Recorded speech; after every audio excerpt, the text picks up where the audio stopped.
네, 매일 아침 꼭 챙겨야 할 뉴스 딱 3개만 골라서 깊게 들여다봅니다. 뉴스 3개 시간인데요. 서울신문의 김진아 기자 모셨고요. 어서 오세요. 네, 안녕하세요. 네, 그리고 박지훈 변호사 모셨습니다. 네, 안녕하세요. 박준입니다. 네, 어서 오십시오. 어제 하루 자리를 비우셨는데요.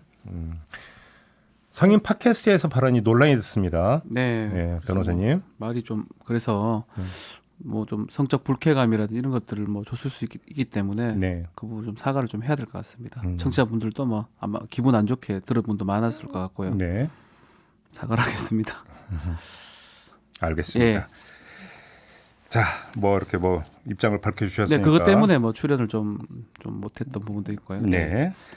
아무튼 그 앞으로의 방송 좀 기대를 하겠고요. 잘 네, 지켜보겠습니다. 말 조심을 해야 될 것 같습니다. 알겠습니다. 네. 자, 첫 소식 가보죠. 네, 정말 기다리고 기다렸던 총선이 드디어 왔습니다. 그래서 21대 국회의원 300명을 선출하는 사이로 총선이 오전 6시부터 시작됐고요. 오후 6시까지 전국에서 실시가 됩니다. 지금 7시 10분 기준으로 2% 정도 투표율을 기록한 것으로 알고 있고요. 2%가 넘긴 곳이 서울, 부산, 인천, 대구, 광주, 울산, 강원, 충북, 경북, 충남, 경남, 제주 네. 대부분 지역이 다 2%가 넘었습니다. 예. 지역구 국회의원 윤곽은 내일 새벽 4시쯤 나올 것으로 보이고요. 비례대표 결과는 내일 오후 늦게쯤에 나올 것 같은데 그 이유가요. 38개 정당이 후보를 낸 비례대표 선거 투표 용지가 무려 48.1cm나 됩니다. 그래서 전자개표기 이용이 불가능해서 선거 사무원이 일일이 손으로 개표해야 되기 때문이고요. 저희가 지난주에 그래서 이제 네. 상관이 인터뷰를 했는데 네. 뭐 이제 그 잠정적인 거 아무리 빨라야 거 내일 아침에나 돼야 그렇죠. 나오고 그렇죠. 최종 네. 확정은 내일 오후나 돼야 나올 네. 것 같다 이렇게 얘기하더라고요. 예. 또 지역구 당선 윤곽이 늦게 나오는 이유가 있는데요. 그게 코로나19 자가격리자 투표 마감 시간이 오후 6시 이후에 진행되기 때문인데요. 네. 그래서 중앙선관위는 방송사들의 출구조사 결과 보도를 예년보다 15분 늦은 오후 6시 15분에 보도해달라고 언론사에 협조 요청을 했습니다. 네. 그리고 또 투표할 때 주의해야 할 점을 좀 말씀드리면요. 투표소 내 촬영 금지는 기본이라는 거는 모두 다 아실 것 같고요. 또 투표 인증을 위해서 투표 시 손에 끼는 비닐 장갑 위에 도장을 찍는 행위는 좀 자제하시는 게 좋을 것 같습니다. 네. 왜냐하면 감염 우려가 있다는 게 정부의 설명이고요. 투표 후 장갑은 뒤집어 벗은 뒤 바로 버리는 게 좋습니다. 그렇죠. 네, 또 투표가 가능한 자가격리자는 오후 5시 20분부터 7시까지 외출이 허용되는데요. 오후 6시 이전에는 투표소에 도착을 해야지 투표를 할 수가 있습니다. 예. 그리고 또 자가격리 유권자들끼리는 2m 간격을 유지해야 하고요. 이동할 때는 자차나 걷거나 이렇게 하셔야 될 것 같습니다. 대중교통 이제 이용을 못한다 이런 이야기가 되는 거죠. 역시 이제 관심사는 투표율인 것 같아요. 네. 상당히 높은 것 같은데요. 그러니까 예. 이 시각 현재 투표율이 2.2%면 여기에 이제 사전 투표율이 6.69. 6.69%니까 벌써 30%에 육박하고 있다는 이야기가 되겠고요. 역대급 총선 투표율이 되지 않을까 뭐 그러게요. 조심스러운 부분이긴 하지만요. 얘기가 좀 될 것 같아요. 최근 몇 번의 총선에서의 투표율은 50%대였는데 50% 중반 후반. 20대가 58%. 8%. 네. 네. 근데 뭐 사전 투표율만 놓고 보면 지난 그 대선 사전 투표율보다 오히려 높았기 때문에 대선이 결국 77%까지 갔거든요. 77.2%였죠. 예. 그 정도까지는 아니더라도 하여튼 어느 정도 음. 아마 60대는 넘어갈 거라고 이렇게 예상이 되는데요. 모르겠습니다. 그러니까요. 지금 많은 분들이 문자 보내주고 계시는데 유튜브로 이지연님 6시에 투표하고 왔는데 줄이 벌써 50m 와. 이상. 얼른들 가세요. 절대 포기하시면 안 돼요라는 문자 보내주셨고요. 소경과 일소 투표하고 왔습니다. 김양섭님 우리 딸 첫 선거를 같이 갔다 왔습니다.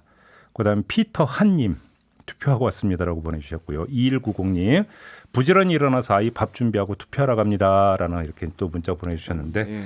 저희가 3부에서 우리 유권자 여러분들 좀 차례로 만나볼 계획입니다. 그래서 그러니까 생애 첫 투표를 하는 만 18세 유권자 인터뷰도 예정이 되어 있고 자가격리 중인데 투표를 하겠다고 해서 밝히신 분 그렇죠. 인터뷰 예정이 되어 있고요. 또 우리 애청자 여러분들하고도 한번 그 이야기를 좀 나눠보려고 합니다. 뭐 투표를 하셨던 분, 그다음에 투표장에서 현장 분위기 전해주실 분들은 저희에게 문자 보내주시기 바랍니다. 샵 8001, 샵 8001로 보내주시면 되는데요. 짧은 글은 50원, 긴 글은 100원의 정보 이용료가 부과된다는 점 참고를 좀 하시고요. 아무튼 오후 6시까지 투표가 진행이 되는 네. 거죠. 꼭 소중한 한 표 행사하시기 바랍니다. 자, 다음 뉴스로 넘어가죠. 네, 코로나19 관련 소식인데요. 이거 관련해서 자가격리 조치를 받고도 2차례나 이탈해서 사우나 등에 간 60대 남성이 구속됐습니다. 네. 자가격리 위반으로 구속영장이 발부된 첫 사례이고요. 서울 동부지법은 어제 감염병의 예방 및 관리에 관한 법률 위반 혐의를 받는 68세 A씨의 영장 실질 심사를 한 뒤에 구속영장을 발부했습니다. 판사는요. 일정한 주거가 없는 때 도망할 염려가 있는 때에 해당하는 구속 사유가 있고 이 사건 위반 행위의 정도 등에 비추어 볼 때 구속의 필요성도 인정된다고 판단한다. 네. 이렇게 하면서 구속영장 발부 이유를 밝혔습니다. 네. 그런데 이게 유사한 사례도 계속 이어질까 이게 좀 관심이 집중되는데요. 네. A씨의 사례를 보면요. 지난 10일 미국에서 입국한 뒤에 이튿날 자가격리를 어기고 서울 송파구 일대를 돌아다니다가 신고받은 경찰에 의해서 귀가 조치를 됐습니다. 네. 그런데 같은 날 다시 격리 장소를 또 이탈해서 사우나와 음식점에 갔다 결국 체포된 거고요. 서울경찰청은 자가격리 위반을 모두 27건을 적발해서 모두 28명을 수사했습니다. 예. 이 가운데 3명을 검찰에 송치했는데 이 자가격리 이탈자에 대해서 엄정 조치할 방침이라고 합니다. 자, 박준 변호사께서는 구속영장 발부 어떻게 보세요? 이거 쉽진 않아요. 구속영장이라는 건 뭐냐면 예. 사안의 중대성이 있어야 됩니다. 이거 뭐 2년 이하의 징역 2천만 원의 벌금이긴 한데 네. 뭐 중대하지 않다는 게 절대 아니고요. 이게 재판에 갔을 때 실형이 가능성이 크다 했을 때 사실 사안의 중성이 크다 봐서 영장이 발부가 되거든요. 네. 나머지는 주거 부정, 도주 우려인데 그 두 가지는 사실은 뭐 부수적인 부분이고요. 근데 사실 구속까지는 어렵지만 그러니까요. 결국 형벌의 기능 중에 일반 예방 기능입니다. 아, 예. 특별 예방이나 그 사람을 어떻게 한다기보다는 딴 사람들한테 이거 이렇게 하면 구속도 가능하다라는 거를 법원에서 보여준 게 아닌가. 우리가 이제 흔히 이야기하는 경종을 울렸다. 예, 경종 울리는 거죠. 이렇게 첫살에 예. 이렇게 표현하면 안 되겠지만 이 사람이 시범 케이스 비슷하게. 그러니까요. 그런 점에서 이제 그 다른 자가격리자분들에게도 어떤 충분한 그렇죠. 어떤 주의 환기 맞습니다. 효과는 뭐 그거 아니고는 이거 뭐 일반적인 사례면 이 정도 2년 이하의 징역 2천만 원의 벌금을 갖고 구속하진 않거든요. 네. 그 효과가 아니면 그 의미가 아주 크다고 봐야 될 것 같습니다. 그러니까 이 사람 같은 경우도 부득불 그렇게 또 그 어겨가면서 그것도 사우나를 2번씩이나 왜 그래 이렇게 가야 될 이유가 도대체 뭐가 집에서 있을까? 씻으면 될 낀데요. 그러니까요. 예. 그냥 사람이 그리우셨나 봅니다. 근데 사우나는 네. 가게 되면 네. 이 집합 그 건물이잖아요. 자중 접객이고 완전 전파가 가능한 거거든요. 그러니까 그래서 최근에 구속도 목욕탕에서 다 시킨 것 같아요. 걸리고 확진되고 이래서 굳이 왜 가셨나 좀 궁금하긴 그리고 하더라고요. 또 어떤 뭐 자가격리자는 나가서 계속 모 커피 전문점만 계속 돌아다니는 그런 사람도 있었지 않습니까? 예. 그쵸. 예, 뭐 그 브랜드는 이야기할 하면 필요는 안 되고요. 없겠습니다만 커피가 그렇게 마시고 그건 집에서 마실 수도 있잖아요. 그러니까 요새 달고나 커피도 유행하는데요.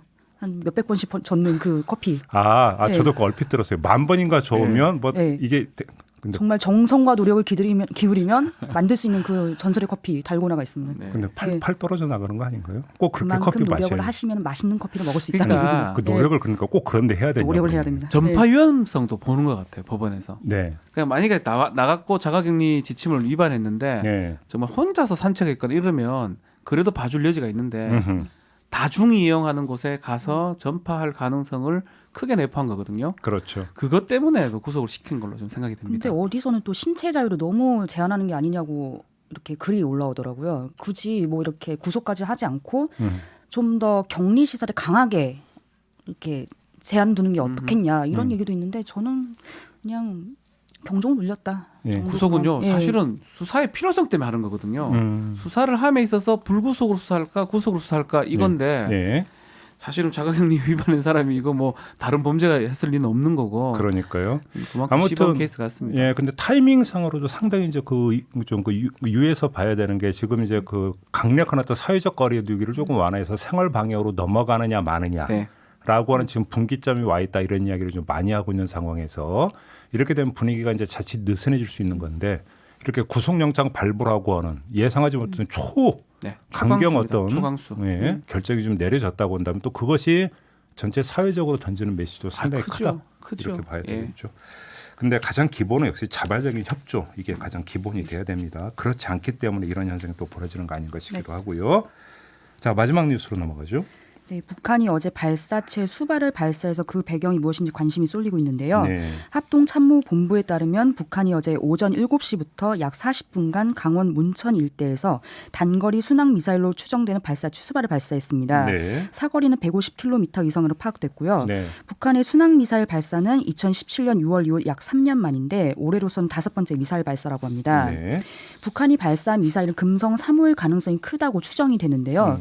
북한은 현재 원거리에서 움직이는 한미 해군 함정을 요격하기 위해서 정밀도가 높은 지대한 미사일을 개발하고 있는데 네. 이번에도 동해상의 표적용 함정을 향해서 발사하면서 정확도를 검증한 것으로 좀 추정이 됩니다. 그리고 이제 최근에 들었던 탄도 미사일이 아니라 순항 미사일. 네, 순항 미사일입니다. 그러니까 이제 우리가 크루즈 미사일이라고 이제 흔히 부르는 게 바로 이제 순항 미사일인 건데 이거는 이제 쫙 올라갔다가 이렇게 포물선거리면서 네. 내려가는 게 아니라 이제 유도 장치가 있어갖고 지형을 입력하면 그 영화 보면 종종 나오는 거죠. 네, 맞아요. 피해가면서 이렇게 당하는. 네. 그렇죠. 제트 엔진 맞습니다. 앞에갖고 이건 이제 순항 미사일이라고 하는데 근데 뭐 이런 뭐 기술적인 부분은 중요한 게 아니고 왜 이때 쏘았냐 이거 네, 아니겠습니까? 총선. 총선 전날에. 전날. 근데 제가 생각하기도 그렇고 전문가들도 말하기에는 태양절 때문에 라는 해석이 더 지배적입니다. 김일성 주석 생일을 생일. 태양절이라고 네. 그러죠 북한에서는. 그게 4월 15일이죠. 하필이면. 예. 공교롭게 우리 선거날하고 같아요. 오늘이에요 지금. 네. 네. 그럼 뭐 이제 그 이전에도 보통 뭐 태양절 전날 이럴 때 이제 미사일 쏘아려고 뭐 했다면서요. 했어요. 네, 많이. 다 하고 열병식도 하고 뭐 군사력을 선보였기 때문에 네. 그런 목적이 아닌가라는 생각이 더 많습니다. 아니 예. 뭐 근데 뭐 태양절 축하하려면 그냥 폭주 정도로 그냥 반죽을 하지 뭐. 축포만 쏘면 될 건데 굳이 그런데 또 또 이렇게 우리 쏘네. 김정은 위원장께서는 네. 군사력을 과시하고 싶은 목적이 굉장히 크고 또 체제의 결속 또 다져야 되기 때문에 네. 이거를 좀 많이 하는 것 같습니다. 일단은 뭐 저는 태양절도 있지만 북한의 이 발사체나 미사일 할 때는 또 다른 정치적 의도도 있다고 봐야 되거든요. 네. 우리 총선하고도 겨냥을 했을 거라 저는 생각도 듭니다. 글쎄요. 아니요. 뭐 설령 겨냥을 했다가 손 치더라도 네. 우리 유권자들의 영향을 미치겠습니까? 근데 어쨌든 간에요. 솔직히 북한에서는 미래통합당보다는 더불어민주당을 좀 선호하지 않을까 싶어서요. 위험한 발언이에요. 그 발언 지금 네. 위험한 발언이에요. 네. 북한이 모르죠. 왜냐하면 어떤 북한에서 선언할지. 노동신문 같은 데 보면은 이런 유권자는 뭐 이런 후보는 뽑지 말아달라고 한 후보들이 대부분 좀 보수 쪽이었거든요. 북한 예. 관영 매체에서 그런 보도도 했습니까? 네, 그런 보도도 좀 하긴 하기 때문에 그걸 다 우리 하네요. 신문을 굉장히 많이 봅니다. 이런 걸 두고 언론을요. 이제 오지랖이라고 예. 그러는 거고요. 그러니까 그렇기 때문에 굳이 총선에서 미사일이면은 굉장히 보수층에는 위협적인 요소이기 때문에 굳이 쏠 아. 이유가 없지 않을까라는 생각이 들거든요. 네. 일단은 저는 북한은 좀 잊혀지기가 싫은 그런 게 있는 것 같아요. 잊혀질만 하면 이렇게 한 번씩 하거든요. 굳이 한다면 기다리기보다는 태양절도 있고 또 미국도 그렇고 제가 볼 때 이런 점도 좀 있을 것 같아요. 그러니까 아직 뭐 공식적으로 확인은 안 됐지만 북한에서도 코로나19가 퍼지고 있는 거 아니냐라고 는 네. 추측이 저도 나오고 그렇게 있죠. 생각합니다. 뭐 방법이 없잖아요. 뭐 예. 북한으로 다를 게 지금 뭐 없는데 확인은 안 되고 있습니다만 만약에 이런 그 지금 추측이 그 사실이라고 한다면 이제 물론 뭐 방역에 힘쓰겠지만 지금 뭐 전 세계 현상을 볼 때 방역이라는 게 분명히 한계가 있는 거 그렇죠. 아니겠습니까? 이런 상태에서 그렇다면 방향을 돌려야 되는 건데 과연 그것이 무엇이겠는가? 결국 결속의 매개라고 하는 게 결국 또 이제 군사적인 군사훈련, 액션이 예. 되는 거니까 그렇죠. 이런 측면도 좀 이제 같이 그러니까 그 담겨 있는 게 아닌가 싶은 생각이 하여튼 드는 북한이 뭔가 메시지는 딱 하나예요. 북한이 무슨 성명 발표하는 것도 아니고 거고. 네. 무조건 뭔가 이 미사일 쏘는 거거든요. 네. 뭔가 메시지입니다. 이건 뭐 안에서 뭔가 그냥 태양절 축포만 쏘기 위해서 했다고 보기는 조금 그리고 어설픈 해석이고 좀 더 있다고 봐야 될 것 3월에만 같아요. 6차례 군사훈련을 했다고 하거든요. 네. 북한이. 그만큼 지금 굉장히 신경을 쓰고 있기 때문에 이거 관련해서 연장선이라고 그렇죠. 좀 보는 게 좋을 것 같습니다. 알겠습니다. 자, 그리고 우리 애청자 여러분들 계속 문자 보내주고 계시는데요. 1467님 6시 좀 나갔다가 줄이 길게 서 있어서 살짝 당황했습니다. 와, 30분 기다려 투표했지만 흐뭇한 아침입니다라는. 엄청나게 기다렸네요. 네, 0365님 저도 오늘 가게 문 열어놓고 저희 소중한 한 표 실행하러 갑니다. 제가 가슴이 두근거리네요. 정직한 후보가 당선되기를 바랍니다라는 문자 보내주셨고요. 4246님 출근 전 투표하고 일하고 있는 60세 아줌마입니다. 모두 소중한 한 표로 주인 역할 합시다. 3884님 대구 수상갑 격전지 열기 짱입니다. 네. 투표 마치고 출근합니다. 김부겸 후보하고 주호영. 주호영 네, 후보가 네. 붙은 곳이죠. 그다음에 8938님 저희가 살고 있는 아파트는 줄이 너무 길어서 엄두가 안 날 정도로 많습니다. 한 분만 더요. 1995님. 아하. 제발 이번엔 일할 사람들만 당선되길 바라요라는 이런 문자를 보내주셨는데요. 아 이번 총선 투표율 정말 높을 것 역대급이 될 같습니다. 것 같습니다. 이거는 뭐 좀 저는 기대가 되네요. 저도 네. 기사를 써야 되기 때문에. 이거는 네. 좋은 거잖아요. 투표율이 높으면. 그럼요. 네. 두 분도 투표하셨습니까? 저 사전 이미 투표 사전 투표로 했어요. 끝냈습니다. 아, 두 분 다? 네. 부지런하시네. 저는 오늘 방송 끝나면 바로 투표하러 갈 지금 가셔야 생각입니다. 되겠네요. 네, 마치고. 알겠습니다. 자, 이렇게 뉴스 세계 마무리하겠습니다. 김진아 기자 오늘 또 밤새시겠네요? 저는 지금 새벽 3시를 예상하고 있습니다. 새벽 3시 각입니다. 글쎄요, 그렇게 빨리 끝날까요? 아니요. 그때 윤정기가 끝납니다. 밤새야 될 것 같아요. 아, 네. 네. 아무튼 고생 많이 하실 것 같습니다. 울고 싶네요. 그냥 뭐 하면 그냥 이따가 저희 이제 저녁에 개표 방송하거든요. 뭐 하면 전화 연결 한번 할까요? 아니요. 저 지금 아니요라뇨. 아니요라뇨. 그냥 한다고 하면 되지. 아니요. 마감이 좀 빠를 것 같아서. 아니 마감이 새벽 3시라며 천천히 그게 하세요. 또 신문은 4번 마감합니다. 아, 예. 지방판, 서울판. 예. 그래도 전화 갈지 몰라요. 그러니까 기대하고 있겠습니다. 꼭 받으셔야 됩니다. 네. 네. 자, 김진아 기자, 박지훈 변호사 두 분과 함께했습니다. 고맙습니다. 고맙습니다. 감사합니다. 이슈의 핵심을 꿰뚫는 예리한 시선, 믿고 듣는 진품 시사 김종배 시선 집중.